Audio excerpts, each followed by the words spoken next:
Bueno, colusión, perspectivas de desarrollo, en fin, esta semana se desarrolla el Encuentro Nacional de la Empresa, la máxima cumbre, una de las máximas cumbres empresariales, que este año trata sobre la confianza y cómo recuperarla. Eso sí que, si tiene esa fórmula, se la vamos a pedir de inmediato al presidente ICARE, Guillermo Tagle. Muchísimas gracias por acompañarnos. Mucho gusto, gracias por invitarnos. Si tuvieran la solución, eso sí que sería noticia, ¿eh? Efectivamente. Ahí sí que la reventamos. Ya, pero volviendo a hablar en serio, lo primero, a su juicio, ¿cuál de todos los casos que hemos conocido, desde Penta hasta ya incluso la NFP, le parece que es el más grave para la confianza entre los chilenos? Después vamos a ir al ámbito de los negocios. Yo creo que hemos sufrido en el último tiempo una cantidad de eventos que han ido perjudicando la confianza, que nosotros lo graficamos como hace 4 años atrás, en realidad parte de la Polar, las farmacias y muchas cosas posteriores, que fueron generando un clima de desconfianza de la comunidad respecto del aporte que el mundo empresarial puede hacer. ¿Justificado o no ese clima de desconfianza a su juicio? Yo creo que estamos viviendo un proceso de cambio bien profundo donde la cantidad la transparencia con la que tenemos que acostumbrarnos a vivir es mucho mayor que la que nunca habíamos tenido antes. Por eso, por ejemplo, a lo mejor puede llamar la atención que hasta el año 2003 nunca habían habido acusaciones o investigaciones de colusión. Sin duda que la colusión es quizás de las cosas más condenables, sobre todo por la masividad con la cual impactan al público.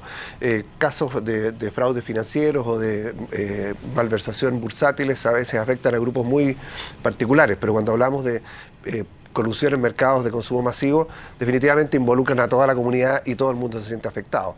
Por lo tanto, yo creo que hemos ido creciendo en el grado de impacto que han tenido los últimos eventos y por lo tanto el desafío de construir confianza es mucho más grande y complejo. Pero de alguna manera le reitero la pregunta.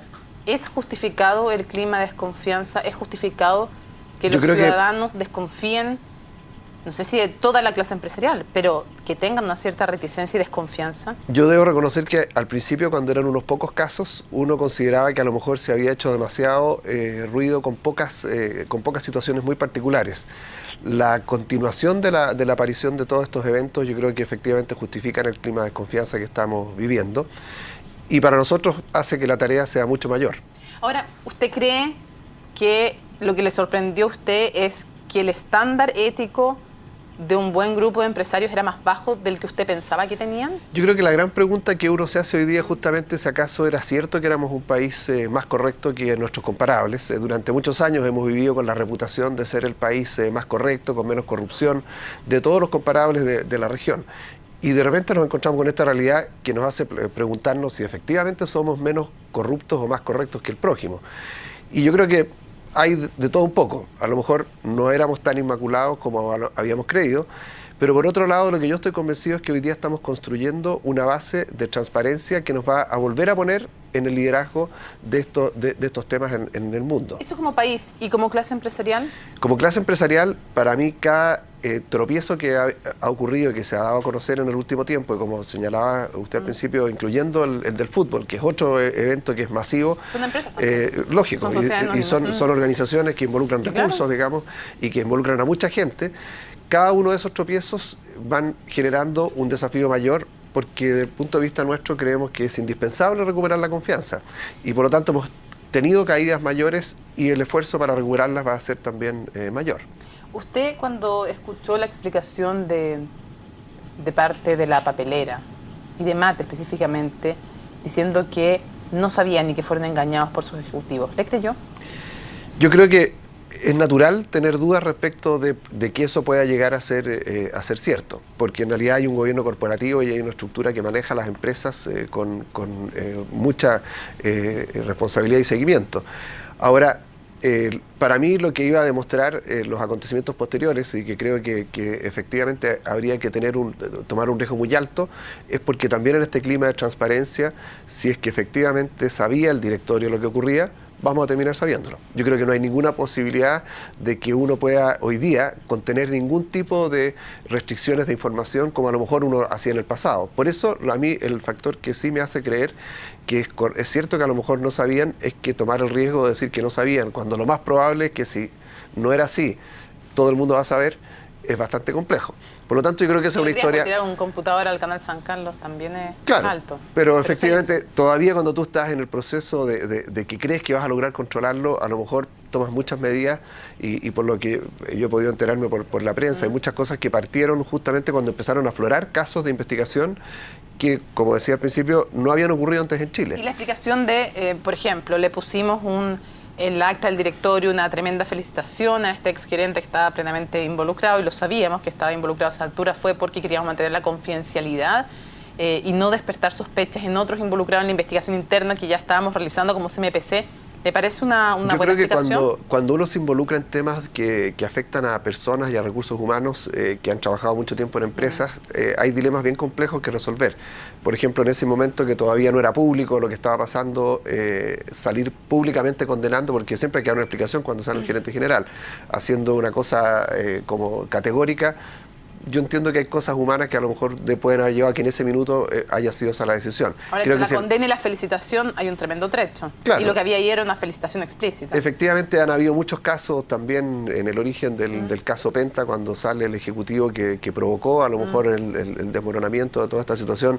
También se comunica la renuncia, era una persona que tenía cargos de responsabilidad en la compañía y se hace un reconocimiento. Yo creo que es difícil estar en el momento en que uno toma la decisión de decir qué comunico en este momento, claro, y en cada momento del tiempo cómo se va dando a entender la información. La pregunta es si uno debiera creer que era solo por un tema humano o era porque se tenía la esperanza, uno, de que no se supiera, y dos, de que no hablara, que sabía. Yo me imagino que estaba ya eso en proceso, en curso de resolución. En el caso Hugo Bravo, por ejemplo, me refiero. No había, cuando él se va, no había ninguna atisbo de investigación, nada se estaba investigando. Claro, por lo tanto, uno se pregunta si en ese caso es un caso diferente. ¿Realmente se estaba privilegiando un tema humano o la esperanza de que no hablara? El caso de Penta es más complejo porque la razón por la cual sale el ejecutivo principal es otra distinta a la de Empresas Penta. Es un tema personal que lo afectó a él cuando salió. Por lo tanto, ¿qué discusión tuvieron ahí internamente para decidir hacerlo de esa forma? Yo creo que siempre es difícil de poder interpretar. ¿Usted cree que los gremios empresariales han sido, y en general el colectivo empresarial, ha sido lo suficientemente duro para condenar desde en su minuto, no sé, el caso de las farmacias, hasta Penta, pasando por SQM, y siguiendo por cosas como Rafael Grisasti cambiándose de Corfo a Empresas Cascada? Yo creo que hay muchas cosas que están cambiando en cuanto a los estándares de conducta con los cuales tenemos que aprender a vivir en el futuro. Hay muchas cosas que hoy día definitivamente hay que cambiar y modificar. Todas estas prácticas que han ido saliendo a la luz pública, que al principio muchas han sido rebatidas por los involucrados y hay muchas que han llegado a ser sancionadas sin que los responsables hayan reconocido. Hay una diferencia en el caso de CMPC, en donde, y por eso conocemos tanto detalle, porque es el primer caso en que la compañía reconoce abiertamente y llega a un acuerdo con la Fiscalía para denunciarse. Lógico. Pero se denunció. Todos los otros casos son casos en que hasta el final el involucrado se ha defendido y ha dicho yo no soy culpable. Y después se han tomado las decisiones y se han sancionado a pesar de que el acusado se ha defendido hasta el final de declararse no culpable.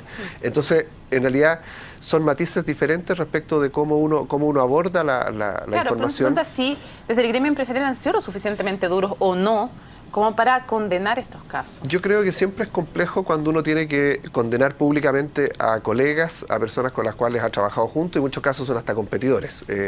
Por eso que a mí lo que me deja tranquilo respecto a lo que está pasando hoy día... ¿Pero es como un club de amigos que no se puede en el fondo criticar? Lo que pasa es que yo creo que como un poco son relaciones de personas en donde de repente son amigos, de repente son competidores, de repente son rivales, y en todas esas dimensiones hay conflictos éticos respecto de lo que uno dice públicamente. Por eso que lo que a mí por lo menos me deja tranquilo de lo que está ocurriendo es que estamos viendo cómo la institucionalidad funciona y cómo la opinión pública funciona. Y cómo se trata también de que no funcione, porque hay esfuerzos parece bastante fuertes para que no funcione. Yo creo que es parte de lo que a lo mejor viene con algún resabio del pasado, cuando las cosas a veces se podían mantener en reserva. Hoy día yo creo que cualquier intención de mantener algo en reserva es una ilusión utópica. Y por el otro lado tenemos la lapidación pública de los afectados, que yo creo que es una sanción suficientemente fuerte y que ocurre frente a cada uno de estos casos. ¿Le parece, dos cosas, ¿le parece bueno la reacción del Servicio de Impuestos Internos o usted considera que ha sido tardía? Yo creo que el Servicio de Impuestos Internos se ha visto involucrado en una cosa bastante complicada porque a él le corresponde una tarea bien específica, que es recaudar y buscar que no se violen las normas de recaudación de impuestos. No le corresponde opinar respecto a si en ese proceso había una intención política, había cosas de ese tipo, que es parte de la discusión que está habiendo, incluso por declaraciones que vi hoy día que ocurrieron sobre el tema. Entonces, yo creo que el Servicio de Impuestos Internos tiene que aplicar todo el rigor de la ley en buscar culpabilidades, en buscar quién está haciendo cosas fraudulentas. Y quizás la otra cosa que es un cambio de parámetro, el más fuerte de todos, de mi punto de vista, es que hasta la reforma tributaria que se aprobó recientemente, la elusión tributaria no era necesariamente un delito. La norma tributaria uno podía, en la medida que se manejara por la letra, podía reducir su costo tributario. Parte de lo que se introdujo a la reforma en el último caso fue incorporar la elusión como delito. Entonces, a partir de este año, y desde que entra en rigor esta nueva legislación, es que el Servicio de Impuesto Interno tiene, primero, una atribución mucho más grande de investigar, segundo, un argumento de fondo en el cual tiene que involucrarse, porque uno no puede condenar de haber defraudado al fisco a alguien que usó una norma para postergar impuestos versus alguien que ocultó impuestos y que engañó al fisco y que hizo documentos fraudulentos. Y en esa gama de posibilidades es donde el Servicio de Impuesto Interno tenía obviamente situaciones muy distintas que aplicar. Se nos va acabando el tiempo.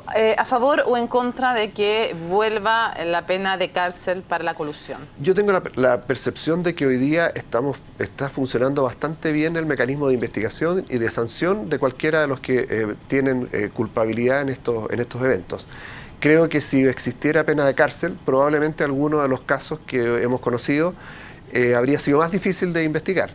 Creo que hoy día estamos con una organización o una institucionalidad pública que está funcionando muy bien y además yo creo que la sanción más fuerte que hay hoy día es la del público. Pero no es igual de grave que robar en una casa, coludirse para finalmente robarle a los chilenos. Es igual de grave. En un caso sí va a la cárcel y en el otro no. Es definitivamente. ¿O usted sería partidario, por ejemplo, de entonces eliminar la cárcel para alguien que roba una casa? Yo creo que es igual de grave robar una casa que usar información privilegiada y que coludirse para defraudar al prójimo, digamos, a los consumidores. Castigado con cárcel. Ahora, el proceso de investigación de la colusión específicamente es el que, para mí, el matiz está en qué facilita el proceso de investigación y qué lo dificulta.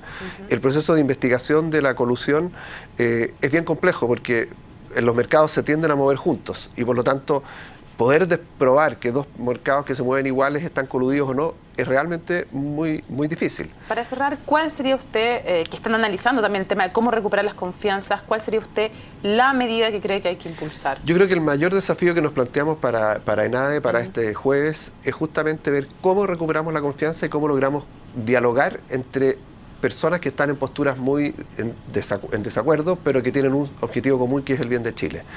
Hemos provocado instancias de conversación donde hemos invitado a gente que tiene posturas muy diversas a sentarse y conversar y ver si logramos ponernos de acuerdo y definir un entorno donde sea un tronco común en el que estemos todos de acuerdo.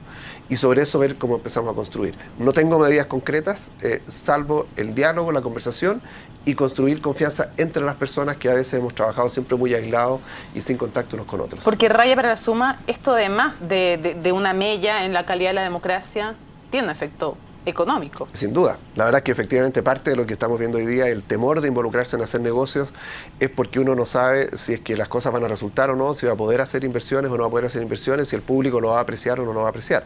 Entonces, sin confianza, la verdad es que el dinamismo y la inversión no se recuperan. Y por eso consideramos tan crítico recuperar la confianza de la comunidad con el mundo empresarial. Guillermo Tagle, muchísimas gracias por habernos acompañado en CNN Muchas Chile. gracias por invitarme. Esté muy bien. Hacemos una pausa y ya estamos de regreso.